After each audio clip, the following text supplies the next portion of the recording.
سلام تخطات نايز channel كمي تغني كمي تخونو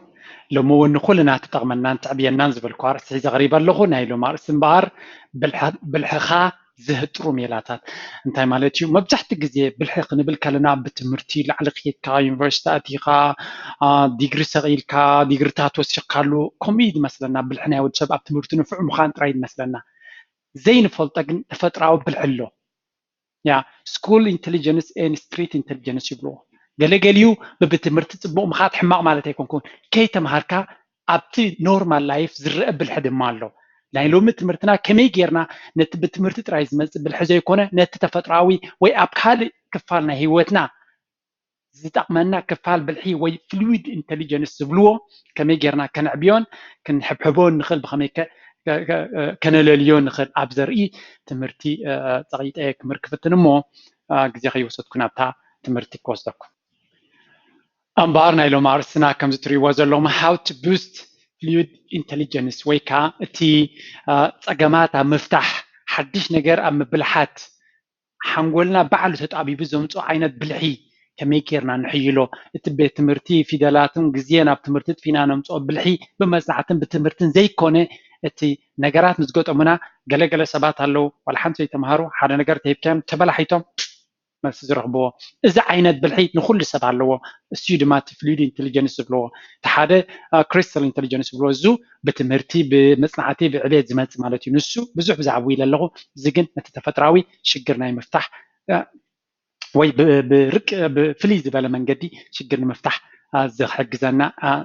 بالحيه نزارب نايلو متمرتي بملو كاب ريسيرش استسني كون سلازي زياده ابدك ناديو اب كالوتنا اشغل عليو ناب نفس ناديو كنتقملو نخل عينت مخري وي نعانا نفسنا معباين دكنا معباين كنتقملو نخل عينت تمرتيمو كنكتاتلو يمحصنكم نقرا من قدي درار شو زبل كالي channel يوتيوب كفيت لكم درار شو لكم تسعيفكم ترحبوا تقوليهم بزح واذا مسكم نقر كالون كم علامه دما بزحات كيلاتات ابستفل عليه حودي ناو نامصنا كابزي كاب ازي channel ازي بتمرتي اب ساينس تسقطه بحصر زبله حدا عودي كم مصحف منباب كم ناي عبيت مسارح كنتقمل خلنا حدا دما ካብ ናይ ካልኦት ተመክሮታት እናተኻፈልና ካልእ ዘዘናግዕ መደባትን ኣብኡ ክገብሮ ፈትየ መሪፀ ምክንያቱ እንተሓዋዊስካዮ ነቲ ዝለመድናዮ ሓንጎልና እውን ክቅይሮ ስለዝኽእል ስለዚ ኬትኩም ኣብዚ ሰብስክራይብ እንተጌርኩም ዝያዳ ክትጥቀምሉ ትኽእሉ ኣብኡ ሕጂ ኣብ ምንዳቕ እዩ ዝርከብ ከምኡ ድማ እዚ ዌብሳይተይ ድራር ሂወት ዶትኮም ከዓ ክትርእይዎ ትኽእሉ ቅድሚ ምእታወይ ክጠቕሶ ጥራይ ስለ ዘለኹ እዩ ስለዚ ቀጥታ ናብቲ ትምህርቲ ክናቱ so how to boost fluid intelligence قداميت ستيب نتايا think creatively حسب كلها creativity حدش نجار ناي مفتار فتراونت دينا نبلو اوكي فتراونت وي حدش ناي مبلحات كلت اتحساسبها انا مع بلالنا think your brain as a muscle حنقول ناس لك كمزي ጨዋዳታትና ያካላትና ጌርና ንወሰዶ ይብለና አሎ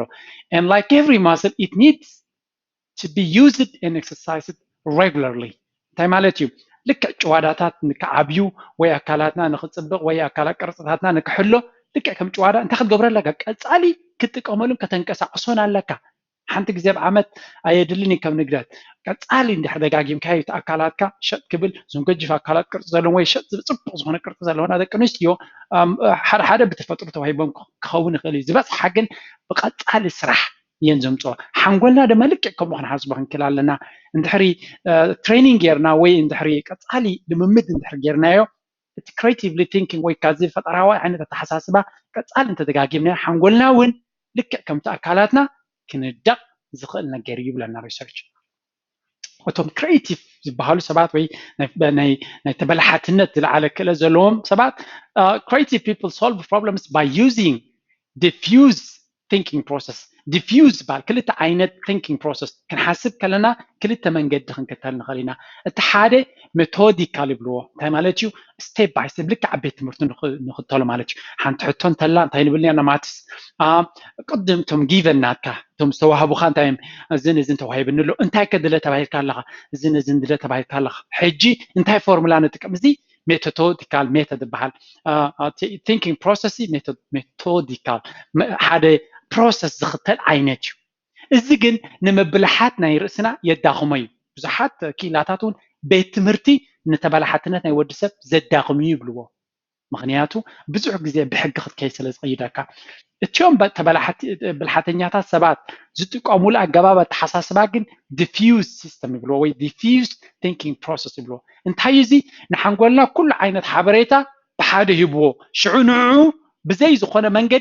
መንገዲ ከም ዝፈጥር ንክገብርዎ ይግድድዎ ንሓንጎልና ስለዚ እቲ እዚ ሜተድ እዚ ንብልሓተኛታት ዝጥቀሙሉ ሜላ ስለዚ which allows the brain to analyze more information at once ስለዚ ንሓንጎልካ ኩሉ ዓይነት ሓበሬታ ብሓደ ግዜ ምስሃብካዮ ተበላሂቱ ሓደ መንገዲ ክፈጥር ክኽእል ኣለዎ እዚ ድማ እቲ ንሓድሽ ፈጠራውነት ከም ዝትኸል ስለዚ ሓደ ቀዳማይ ሓበሬታ ክንእክብ ክንክእል ኣለና ማለት እዩ ሓበሬታ ብዙሕ ምስሃብኛ ካብኡ ሓደ መንገዲ ንክፈጥር ንሓንጎልና ጸቕጥ ክንገብረሉ ከለና ሓድሽ ሜላ ክፈጥር ይኽእል in short creativity exercises creatively exercise your cognitive skills and help us train your fluid intelligence እንታይ ማለት እዩ እዚ ናይ creativity exercises ነቲ ሓንጎልና ነቲ cognitive skills ናትና ከም ዝዓቢ ይገብሮ and it helps train ትናትካ fluid ወይ ከዓ እቲ ናይ ሽግር ናይ ምፍታሕ ብልሕናትካ ድማ ከም ዝሕይል ይገብሮ ከምዚ ዓይነት ኤክሰርሳይዝ ክንገብር ከለና ሓበሬታታት ብዙሕ ሓበሬታ ይብና ዲፊውዝ ቲንኪንግ ሲስተም ክንጥቀም ከለና እውን ነቲ ናትና ኢንተሊጀንስ ብልሕናትና ክዕብዮ ይኽእል ማለት እዩ ኩሉ ግዜ ሓደ ሜተድ ክንክተል ዘይኮነ ዝተፈላለየ ሜተድ ክንክተል የተባብዑና ማለት እዩ እቲ ካልኣይ find new things ሓድሽ ነገራት ክንረክብ ሓድሽ ሓንጎልና ንሓድሽ ነገራት ክንዕድሞ ክንክእል ኣለና ታይብሉና ኣሎ እዚ your brain works on autopilot while you drive to work get your projects done work on your usual hobbies and pastimes and slowly but surely your life passes by እንታይብሉና ኣሎ ሓንጎልና ኩሉ ግዜ ኣብ autopilot ታዩ ሕማቅ ኣይኮነን autopilot ግን ብሓፈሻ ብዛዕባ creativity ክንዛረብ ከለና autopilot ጽቡቅ ኣይኮነን ነፋሪት ክዲብ ከላ ፓይሎት ብዙሕ ነገራት ይዝገብር ሓፊላ ኣብ ገለ ሌቨል ምስ በፅሐት ግን autopilot ትበሃል ተከብል እንታይ ማለት እዩ ታነፋሪት ንሽሕ ኪሎ ሜትር ከይተንከፈያ ትኸይድ ቋሃፀራ ጥራይ ኮይኑ ዝኾነ ነገር ከይጋጥም autopilot ማለት እንታይ ማለት ባዕላ መኻድ ማለት እዩ እቲ ሓንጎልና ካልክ መጀመርያ ንኣብነት ኣብ ሓድሽ ገዛውቲ ምስከድና ቤን ገይረን ከተማ ከይድ ክንብል ክንባላሓት ኢና ንቕኒ መንገድታት ክንፍትሽ ንቕኒ ድሕሪ ዝተወሰነ ግዜ ግን 10 ዓመት ብሓንቲ መንገዲ ንኸይድ ምክንያቱ እዚኣ ጥዕምቲ ምስ በልና ብኣጥራይና ንኸይድ ኣይንቕየርን ኢና እዚ እንታይ autopilot ንኾን ፈጠራውነት ግን autopilot ኣይደልን እዩ ኣብታ ሓድሽ ነገር ከለና ብዙሕ ነገር ኢና ፈንጠርጠር ንብል ፈንጠርጠር ክብል ከሎ ሓንጎልና ሓድሽቲ ኮኔክሽንስ ይፈጥር ኣሎ ፈጠራውነት ካብኡ ዝመጽ ሓድሽ ነገር ንምፍጣር ሓድሽቲ ኤክስፒሪየንስስ ክንጥቀም ንክእል ኣለና እንታይ ማለት እዩ it's so important to introduce your mind to different activities ስለዚ ብልሕናትና ክንዕብዮ እዚ ናይ fluid intelligence በሃል ክንዕብዮ እንድሕር ኮይና እንታይ ክንገብር ኣለና ኣባና ይኹን ኣብ ካልኦት ንኣሽቱ ኣሕዋትና ኩሉ ግዜ ንሓንጎልና ንሓድሽ ነገር ንሓድሽ ኤክስፒሪየንስ ከነቃልዖ ክንክእል ኣለና so ንኣብነት try to do different activities ፍሉይ ዝተፈላለዩ ነገራት ክንገብር ኣለና ዝተፈላለዩ ቦታታት ክንከይድ ክንፍትና ኣለና ወላ ኣብቲ ከተማ ከለና እቲ ሻሂ ንሰትየሉ ቦታታት ክንቀያይሮ ክንክእል ኣለና ዝተፈላለዩ ቦታታት ክንበፅሕ ክንፍትና ኣለና እንታይ ብለና ኣሎ ካልእ ዝተፈላለዩ ሆቢታት ኩዕሶ ጥራይ ትፃወት ኮይንካ ቴኒስ ፈትን ከምኡ ድማ ስፖርት ሙግያ ይፈትን ከምኡ እውን ሳይክሊንግ ፈትን I don't know rugby I don't know ነው ንባዕለይ እውን ዘይፈልጦ ብዙሕ ነገራት ኣሎ ስዊሚንግ ኣሎ ዝተፈላለዩ ነገር ሃይኪንግ ኣሎ ዝተፈላለዩ ነገራት ክትፍትና ኣለካ hobbies and experiences. This jump starts your brain into creating fresh synaptic connections in the brain, increasing what's known as neutral plasticity. تاني مالتيو إذا حدش أجاباب مفتان حدش نجار مفتان حدش نجار experiment مقبار نحنقولنا حدش ناي محسابن حدش ناي connections أب حنقولنا نمفتار يحجزون. ስለዚህ ፈጠራውነትና ክንሕይሎን ተደሊና ኩሉ ግዜ ሓድሽ ነገራት ክንፍትንን ሓድሽ ነገራት ኣብ ሓድሽ ቦታታት ኣብ ሓድሽ ንጥፈታት ሓድሽ ሰባት ኣብ ዝተፈላለዩ ሓድሽ ነገር ንነብስና every day ዘይኮነስ ኣብ regularly ኣብ ሶምናዊ ድዩ ገለ ነገር ሓድሽ ነገር ክትፍትን ከለኻ እቲ ትፍትኖ ዘለኻ ንሓንጎልካ ሓድሽ ነገር ንኽመሃርን ኣብዛ ሓድሽ ኩነታት ሓድሽ መንገዲ ንኽፈጥርን ስለትሕግዞ ዘለኻ ኩሉ ግዜ intelligence ناتك ناقف هيخيد انتهينا مالتي حدش مدرك تخفيتلك تتعبيبك وقت نبر وي تتعبيب كانت تكونتات هندلك جبر خلها حنقولك حدش نجر حدش بالحي فتيرو له دعيرو سنة جزء نتمنجديك تفلتو تخ ስለዚህ እንታይ ማለት እዩ ኩሉ ዝንኽእሎ ዘለና ኣብቲ መጀመርያ ክንፍትኖ ከለና እንታይ እዩ ኣይንፈልጦና ነርና ሓንጎልና ሃርደብደብ ኢሉ ሓድሽ ነገር ተማሂሩ ነዚ ዓይነት ነገር ተቐፂልና ሓንጎልና ኩሉ ግዜ ክሬቲቭ ናይ ምዃን ኣብ ሓድሽ መድረክ ምስ መፀ ሓድሽ መንገዲ ንኽፈጥር ሓድሽ ኣተሓሳስባ ንኸማዕብል ንድግፎን ነተባብዖን ስለ ዘለና ነቲ ብልዕናትና ይሕይሎ ይብሉና ማለት እዩ ተወሳኺ get out and socialize ካልኣይ ድማ ካብቲ ንሕና ዘለናዮ ሶሻል ሰርክል ካብቲ ንሕና ንፈትዎ ምቾት ውፅኢልና ሓድሽ ነገራት ንፈትን ይብሉና ኣሎ እዚኣ መብዛሕትና ኤርትራውያን ወይ ሓበሻ ብሓፈሻ ዘይንፈትዋ ነገር ኢና ኩሉ ግዜ ኣብታ ፅብብ ዝበለት ዓለምና ኢና ክንከም ንመርፅ ምስቶም ንፈልጦም ንፈትዎም ሰባት ጥራይና ግዜ ክነጥፍ ደስ ዝብለና ሓድሽ ኩነታት ሓድሽ ኢንቫይሮንመንት ሓድሽ ሶሻል ሰርክል ከቢድ ኢና ዓና ስለዚህ እዚኣ ክነወግዳ ክንክእል ኣለና ምክንያቱ ኣብ ሓድሽ መድረክ ኣብ ሓድሽ ኩነታት ክንኣቱ ከለና ሓንጎልና ሓድሽ ክሬቲቪቲ ንኽፈጥር ነተባብዖ ስለ ዘለና እንታይ ይብለና ኣሎ ናባና ጥራ ዘይኮነ ኣብ ኩሉ ህዝቢ ዓለም ዝርአ ባህሪ እዩ ዝያዳ ባና ስለ ዘስተውዕለሉ ነበር your social circle naturally becomes smaller as you leave university or school and get married and get a job we fall into the same social patterns كجرمكم كنا عبّ خلنا بتجزاو تناصب بتحساس بعد يصنحنا ምናልባት ከምናቲ ተመክሮ ክብለጥ ክሪአኩም ከሎ ኣብ ፀቢብ ዓለም ኣብ ንእሽተ ቤት ትምህርትና ተምሃርካ ዝፀንሕ ዩኒቨርሲቲ ምስ በልና ካብ ኩሉ መኣዝን ዝመፀ ብዙሕ ሓድሽ ሰብ መፂና እንታይ ማለት እዩ ዝሓድሽ መድረክ ሓድሽ ሌላታት ሓድሽ ዕርክነት ሓድሽ ምሕዝነት ንኽንፈጥር ይግድደና ነይሩ እቲ ዘሕዝን ወላ ብኤርትራ ይርአ ነይሩ መብዛሕትኡ ወዲ ኸረን ምስ ወዲ ኸረን ጥራይ ክኸይድ ይመርጥ ወዲ መንደፈራ ምስ ወዲ ፈራ ወዲ ደቂ መሓረ ኣብ መንጎ ግን ክንደይ ሰባት ደቂ ኸረን ምስ ደቂ መንደፈራ በደቂ መስመራ ምስ ደቂ ባፅዕ ምስ ደቂ ተሰነይ ምስ ደቂ መሓረ ብዙሕ ማችንግ ክግበር ይርኢ ነይረ እንታይ ማለት እዩ ሓድሽ መድረክ ሓድሽ ኮኔክሽንስ ካብ ዩኒቨርሲቲ ክምለስ ከለና ውሑዳት ሰባት እዮም ተመሊሶም ኣብቶም ናይ ቀረም ዕሩኽቶም ስታክ ዝገበሩ መብዛሕትኡ ሰብ ዋላ እቶም ደቂ ኸረን እውን ኣብቲ ከረን ዕሩኽ ኣይነበሩን ወይ ደቂ ስማራ ኣብቲ ግዜቲ ምስ ደቂ ገዛውቲ ዝኸይድ ዝነበረ ካልኦት ገዛውቲ ካብ ስማራ ዝመፁ ምስ መፅዎ ምስኦም ሓድሽ ኮኔክሽን ክፈጥር ይፍት እንታይ ማለት እዩ ካብቲ ዩኒቨርሲቲ ምስ ከድና ሽዑ መብዛሕትኡ ግዜ ምስቶም ምሳና ዝተምሃሩ ዓይነት ትርር ዝበለ ኮኔክሽንስ ክንገብር ንመርፅ ነይርና ምክንያቱ ኣተሓሳስባኻን ኣካይዳኻን ዝመሳሰል ስለ ዝኸውን ኣብነት እየ ዝብ ዘለኹ ልክዕ ቴክኒካል ስኩል ወይ ሃይ ስኩል ወይ ኣብ ሳዋ ዝነበረ ደሴም ዓይነት ካራክተር ትርየሉ ማለት እዩ ካብቲ መድረክ እቲ ምስ ወፃኻ ግን ምስቲኦም ሽዑ ትሕዞም ዝነበርካ ጥራይ መብዛሕትኡ ግዜ ፅብብ ዝበለ ዝምድና ሒዝካ ትኸይድ ሓድሽ ዓይነት ላይፍ ኣይጅምርን እዩ ሰብ ኣብ ኩሉ ዓለም እዩ ድማ ደሰይ ፅብብ ዝበለ ሒዙ ምስኦም ንነዊሕ ሂወቱ ክቕፅል ይጅምር ስራሕ ምስ ሓዘኩም ሓዳር ምስ ገበረ ዝገደደ ፅብብ ዝበለ ኣዝዩ ፀቢብ ዝኾነ ኮኔክሽን ጥራይ ይህልዎ እዚ ከዓ ነቲ ፈጠራውነት ነቲ ኢንተሊጀንስ ናትና የዳኽሞ እዩ ምክንያቱ ኩሉ ግዜ ደሰይም ነገር ስለንገብር ዘለና ሓድሽ ነገር ንኽንረክብ የሸግሮ እዩ ካብ እዚ ሶሻል ሚድያ ዝጅምር ኣነ ብዙሕ ሓድሽ ዓይነት ሰብ ክራኸብን ምስ ክዕልልን ቻት ክገብርን ዲስካስ ክገብርን ስለ ዝኸኣልኩ ኣተሓሳስባይ ክሰፍሕ ርየዮ ምክንያቱ ቀደም ከማይ ዓይነት ስታንዳርድ ሰባት ጥራይ ዝረክብ ነይረ ኣብዚ ሕጂ ግን ብዙሕ ዓይነት ሰባት ኣብ ኩሉ ዓይነት ገሊኦም ኣብ ቢዝነስ ዘለዎም ገሊኦም ኣብ ትምህርቲ ዘለዉ ገሊኦም ኣብ ስራሕ ዘለዉ ገሊኦም ኣብ ካልእ ሃገራት ዘለዉ ካብ ናተይ ሂወት ፍልይ ዝበለ ተመክሮ ክነግሩን ከለዉ ንነፍሰይ ሲዕብያ ከም ዘሎስ ክርዳዕኒ ጀሚሩ ስለዚ እቲ ካብቲ ናትና ሶሻል ሰርክል ውፅእ ንሕሪና ብዙሕ ነገር ክንረክብ ንኽእል but by forcing yourself to continue meeting new people and introducing your brain to new opportunities and environments you can keep your neutral connection is growing እንታይ ማለት እዩ ካብቲ ቀፃለት ደጋገም ውፅእ ኢልካ ግን ዋላ ፖለቲካ ናብነት ኣብ ፖለቲካዊ ምንቅስቃስ ተኣቱ ነይሩ ኮይንካ ካልኦት ሰባት ቅድሚ ትማል ሕጂ ብስዊስ ደረጃ ምስ ካብ ካልኦት ስቴትስ ናይ ስዊስ ዝመፁ ተራኺበ ነይረ ሓድሽ ኮኔክሽን ክፈጥር ክኢለ ሓድሽ ዓይነት ኣተሓሳስባ ክሰምዕ ክኢለ ሓደሽቲ ዓይነት ሰባት ክፈልጥ ክኢለ this is also very important ነቲ ሓንጎልካ ኤክስፓንድ ንክገብሮ ናትካ ረኣያ ናትካ ኣጠማምታ ናብ ሂወት ስፍሕ ንኽብል ከምኡ ኣብ ከምኡ ዓይነት ኢቨንት ክትከይድ ከለኻ ኣተሓሳስባኻ ይገፍዕ እዩ ፈጠራውነትካ እውን ይገፍዕ እዩ ምክንያቱ ሓድሽ ኤክስፒሪየንስ ስለትረክብ ዘለኻ ስለዚ go out ኣብ ዝተፈላለዩ ኢቨንትስ ብምኻድ ነቲ ናትካ ፈጠራ ናይ ብልሕኻ የስፍሖ እዩ እዚ ነቲ ምስ ሰባት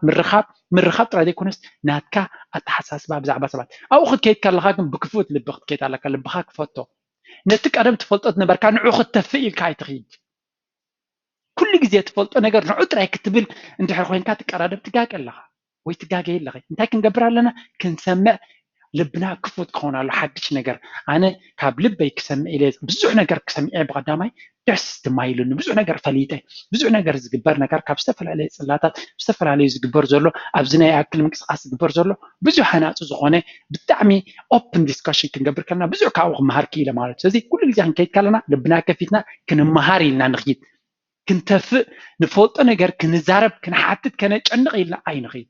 ጌጋይ ክንሓትት የብልና ንብል ኣለኹ ክንሓትት ከለና ግን ዝደጋገም ነገር ወይ ከዓ ንሕና ክንፈልጦ ዝደለና ነገር ክንሓትት ኣለና ንሕና ፈሊጥናዮ ንሰብ ከዋጥር ዝኽእል ኣይንሕተን እዚ ነቲ ፍልጠትና ነቲ ሓንጎልና ሓድሽ ነገር ንኽረክብ ነተባብዓዩ ናብቲ ዘለዎ ጥራይ ጠጠው ክብል ኣይነተባብዓዩ ንማለት እየ ራብዓይ get challenging tasks ኩሉ ግዜ ቀሊል ነገር ጥራይ ኣይትምረፅ ሓደ ግዜ ብርትዕ ዝበለና ሓንጎልካን ኣካላትካን ግር ዘብለካ ሕይል ዝበለ ነገራት ከተንብብን ክትፈልጥን ፃዓር ምክንያቱ ኣብ ከምኡ መድረክ ምስ ኣተኻይ ሓንጎልካ ዝያዳ ልክዕ ከምዚ ጨዋዳ ክሃንፅ ከሎ ሰብ ንእሽተይ ነገር ነዚኣ ነገር ጥራይ እናልዓልካ እንድሕር ከይድካሲ ወላ ሓንቲ ጨዋዳ ከቢድ ክትገብራ ይትኽእልና ክብድ ዝበለ ነገር ካልዕል ከሎ ሰብ ግን እቲ ኣካላቱ ዕብየት ናቱ እናልዓለ ዝኸይድ ሓንጎልና ድማ ኤግዛክትሊ ከምኡ ንኣብነት ኣብ ጅም እንታይ ይብሉ regulars at the gym know the mantra which is no pain no gain ኣብ ሓደ ጅም ወይ ኣብ ሓደ እንዳ ስፖርት ቦታ ኩሉ ግዜ ዝድገም ቃል ተሎ no pain no gain ቃንዛ እንተዘየለ ዕብየት የለን እዮም ዝብሉ እዚ ርሙድ ቃል no pain no gain work hard or go home or ገለ ዝብል ቃላት ኣሎ ብዙሕ ዝደጋገም ሓደ ወዲ ማላዊ ብጣዕሚ ንፍዕ ትሬነር ምስ ይሰርሕ ነይረ ጥዋዕዋዕ ይዘብለካ so እዚ ቃላት እዚ ቀንዲ ዘጋግሞ ነገር እዩ they often increase weights do harder workouts and admire the improvements ኩሉ ግዜ ኣብ ጅም ቀፃልቶም ብፍላይ እቶም ኣዝዮም ሓያላት addicted ናይ ጅም ዝኾኑ ኩሉ ግዜ ኣብ ሶምና ወዲያ ወርሒ ነቲ ዝሰምስከሞ የልዕልዎ ብንእሽተይ ክፋል የበርትዕዎ ዝጎይዎ ዲስታንስ ቁሩብ የንውሕዎ ዝገብርዎ ነገር ቁሩብ ይሕይልዎ እንታይ ማለት እዩ ንኣካላቶም ቀፃሊ ቻለንጅ ይገብርዎ ንክዓቢ do the same to your mind ሓንጎልና ድማ ልክዕ ከም ኣካላት እዩ ዝደሊ ክብድ ዝበለ ነገራት ከነምህሮ ክንፍትና ኣለና ኩሉ ግዜ ኣብቲ ንፈልጦን ንቀሊል ነገራት ጠጠው ኣይነብሎ scientists ወይ researchers found participants who had played the new game and had increased cortical activity and cortical thickness meaning their brain had become more powerful just by learning a new game researchers ኣብ ሓደ ቦታ ፀይብና ለዮ ሓደ ሪሰርቸርስ ኣብ ሓደ ኢንስቲትዩት ዝገብሮ መፅናዕቲ እንታይ ረኺቦም ጌም ክትፃወት ከለኻ መጀመርያ እታ ጌም ክትጅምራ ከለኻ ኩሉ ግዜ ሓንጎልካ ሽዑ ኤክስፓንድ ዝገብር ምክንያቱ እዛ ጌም ሓዳሽ ናኻ ይትፈልጣን ኢኻ ንክትፈልጣ ፍንጠርጠር ክትብል ኢኻ ክትመውት ኢኻ ተውድቐካ ሽዑ ቅሩብ ትለይ ናኻልካ ላዕሊ ብስከትካ ንዓዓ ጥራይ እንድሕር ደጊምካ ድሕሪ ዝተወሰነ ግዜ ሓንጎልና ይድቅስ ምክንያቱ ሓድሽ ነገር ንኽመሃር ኣይከኣለን እቶም ሓድሽ ጌም ዝገበሩ ግን እቲ ናቶም ኮርቲያል ኣክቲቪቲ and cortical thickness ናይ ሓንጎልና ናይ ብልሓ ሓንጎልና ክዓብን ክተርርን ሪኦሞ ማለት እዩ እንታይ ማለት እዩ ሓድሽ ጌም ዝፍትኑ ናይ ጌም ኣዲክት ንኽንከውን ኢለ ይኹን ቆልዑት ግን ሓድሽ ጌማት ክፍትኑ ከለዉ ኩሉ ግዜ ተሓንጎሎም ኤክስፓንድ እዩ ዝገብር እዚ ሕጂ ፕሌይስቴሽን ንኣብነት ፕሌይስቴሽን ኩሉ ግዜ ኩዕሶ ጥራይ ፀዋቱ ኮይኖም it doesn't expand ግን ዝተፈላለዩ ጌምስ ንእሽተይ ግዜ ፀወትሉ ኮይኖም ንሓንጎሎም ኤክስፓንሽን ተራ ኣለዎ ብዙሕ ግዜ ዝበሃል ግን እቲ ፀገም ጌምስ ብጣዕሚ ጥንቃቐ እዩ ዘድልዮ ጌም ኣዲክቲቭ ኔቸር ኣለዎ ንዓኻ ወልፊ ናይ ምትሓዝ ክእለት ኣለዎ እዚ ኢኻ ትፀገም ናቱ ፓራላይዝ ስለ ዝገብረካ ካልእ ነገር ንኸይትገብር እምበር ጌም ብመሰረቱ ጌጋ ኣይኮነን ሓንጎል ናይ ሰብ ኣክቲቬት ይገብሮ ብመብዛሕትኡ ሪሰርች እውን ብጌማት እዩ ዝግበር ናይ ሓንጎል ኤክስፓንሽን ብመንፅር ጌም እዮም ፕሮብለም ሶልቪንግ ኩሉ ነገር ኣብ ጌም ስለ ዘሎ ንዑ ክትገብር ከለካ ሓንጎልካ ፈጠራውነቱ ብፍላይ ኣብ ኢንተሊጀንስ ተራ ኣለዎ እዩ ግን ኣብኡ ኣዲክት ንኸይትኸውን ከዓ ኣብ ፃዕሪ ምክልኻልን የድሊ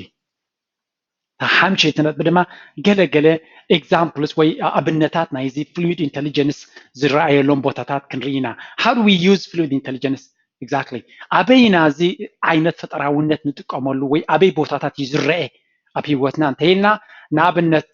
كابزجي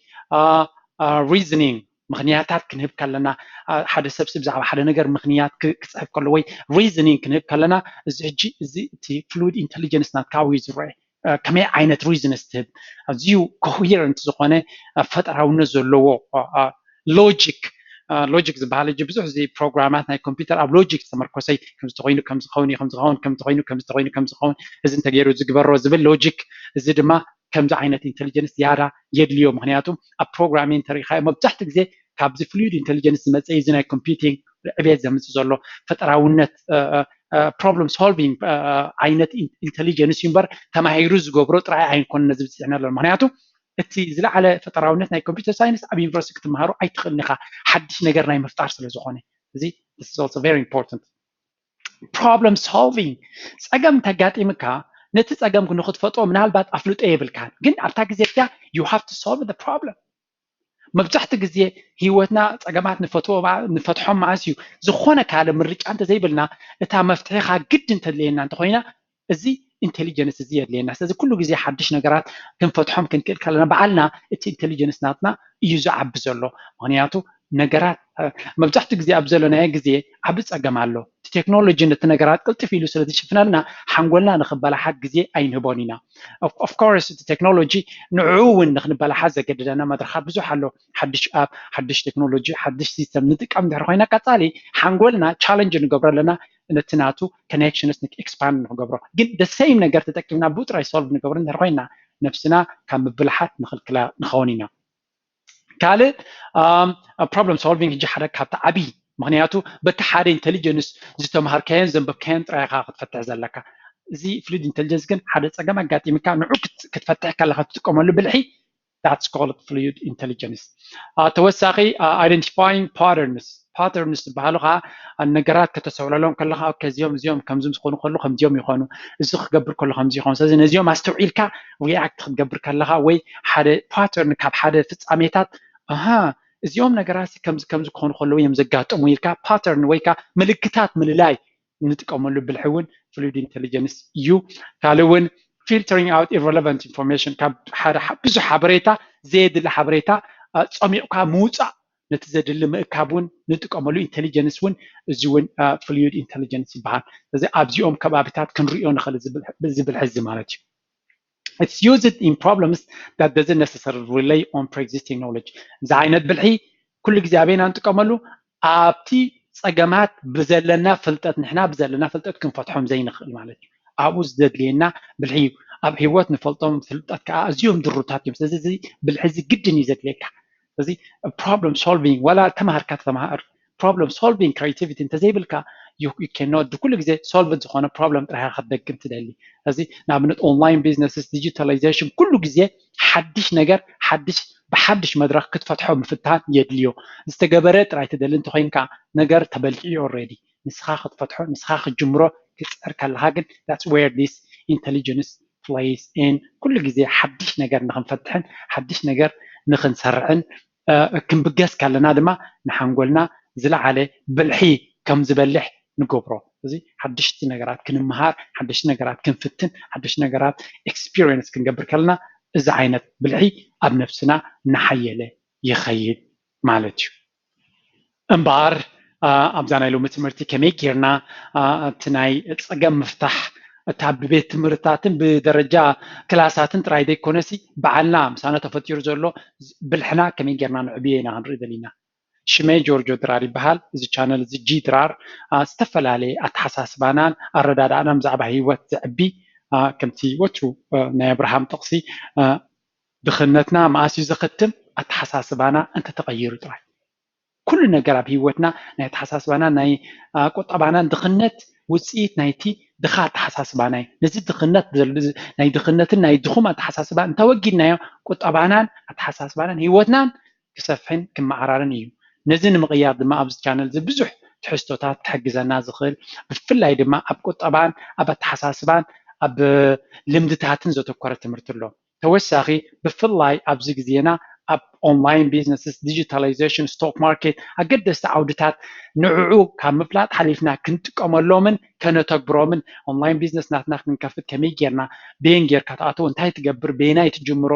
እንታይ የድልየካ ዘርኢ ፕራይቬት ኮርስ ኣለኒ ኣብዚ ድራር ሂወት ዝብል ኣብ ታሕቲ እውን ሊንክ ኣለኩም ከምኡ ድማ ከመይ ጌርና ስቶክ ማርኬት ንፈልጦን ንርድኦን ከመይ ጌርና ድማ ኣብኡ ኢንቨስት ጌርና ተጠቀምቲ ናይ ፀጋ ንኸውን ዝብል እውን ዘርኢ ኮርስ ኣለኒ ተወሳኺ ከመይ ጌርና ኣብ ዘለናዮ ቢዝነስ ብዓቕምና ንጅምር ወይ ከመይ ጌርና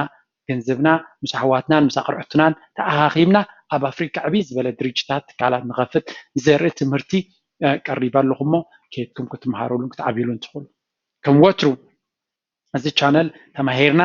ንእሽተይ ስጉምቲ ወሲድና ከነተግብርን ክንዓብን እዩ ብዙሕ ሰብ ድማ ከምኡ ይገብር ብምህላው ኣዝዩ ደስታ ይስምዓኒ ይቐኒየለይ እቶም ተማሂርኩም ተዓብይሉ ዘለኹም ካብዛ ናይ ሎሚ ትምህርቲ እውን ዝፈተኹማ ወይ ምሳኹም ትኸይድ ወይ ንስኻትኩም ዝያዳ ቅድሚ ሕጂ ተጠቀምኩምላ እንተላ ኮሜንት ግበሩ ንኻልኦት ሰባት ክትፀልዉ ምንታንትናትኩም ፅቡቕ ነገር ንብዙሓት ሰባት ከም ዝከኣል እዩ ዝነግሮም ዘሎ ስለዚ ኣይትትከሙ ከምቲ ኣነ ዘይደክም ንስኻትኩም እውን ኩሉ ግዜ ዝመስለኩም ሓሳባት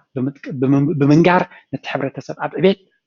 ኣበርክቶ ትገብሩ ኣለኹም ቀፅልዎ ድማ ድሕሪ ምባል ነቶም ካልኦት ይጠቕሞም እዩ ዝበልኩሞም ኣሕዋትኩምን